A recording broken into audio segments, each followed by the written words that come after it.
بسم اللہ الرحمن الرحیم۔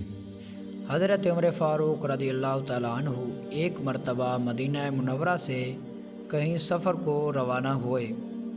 اثناء سفر آپ یہودیوں کے ایک گاؤں میں پہنچے۔ آپ نے دریافت کیا، آیا یہاں کسی مسلمان کا بھی گھر ہے؟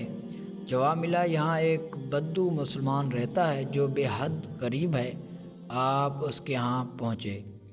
اس غریب بدو نے اپنی بیوی سے کہا کہ ایک مہمان آ گیا ہے، اس کے کھانے کا کچھ انتظام کرو۔ بیوی نے جواب دیا، گھر میں سوائے جو کے تھوڑی سے آٹے کے اور کچھ نہیں ہے۔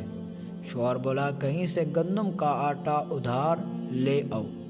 بیوی نے پاس پڑوس سے گندم کا آٹا ادھار لینے کی کوشش کی مگر ناکام رہی۔ گھر آ کر اپنے شوہر سے بولی، گندم کا آٹا تو کہیں سے نہیں ملا۔ مجبوراً جو کی 3 روٹیاں پکا کر حضرت عمر فاروق رضی اللہ تعالیٰ عنہ کے سامنے رکھ دی گئی۔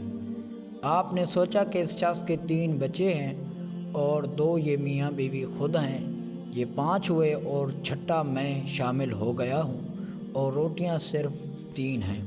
یہ سوچ کر آپ نے چھٹا حصہ یعنی آدھی روٹی خود کھا کر باقی واپس کر دی کہ خود کھائیں اور بچوں کو کھلائیں۔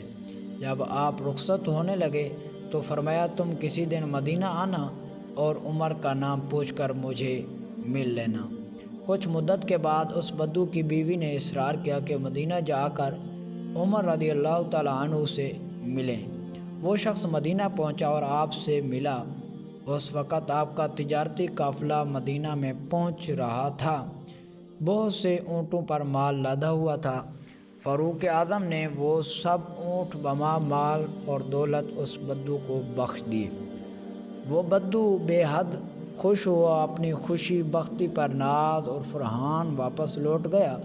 حضرت عمر رضی اللہ تعالیٰ عنہ نے حضور صلی اللہ علیہ وسلم کی خدمت میں حاضر ہو کر یہ ماجرا بیان کیا اور عرض کی، یا رسول اللہ صلی اللہ علیہ وسلم، آیا میں نے اس میزبان بدو کی میزبانی کا حق ادا کر دیا؟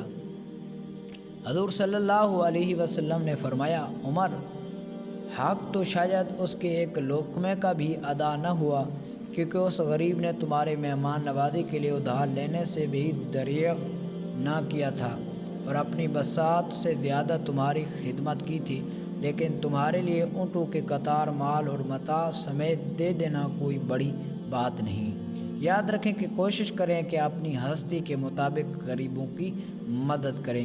اللہ تبارک و تعالیٰ سے دعا ہے کہ اللہ تعالیٰ ہمیں اصحاب اور اہل بیت اور حضور علیہ الصلوۃ والسلام کی سنت پر عمل کرنے کی توفیق عطا فرمائے۔ آمین ثم آمین۔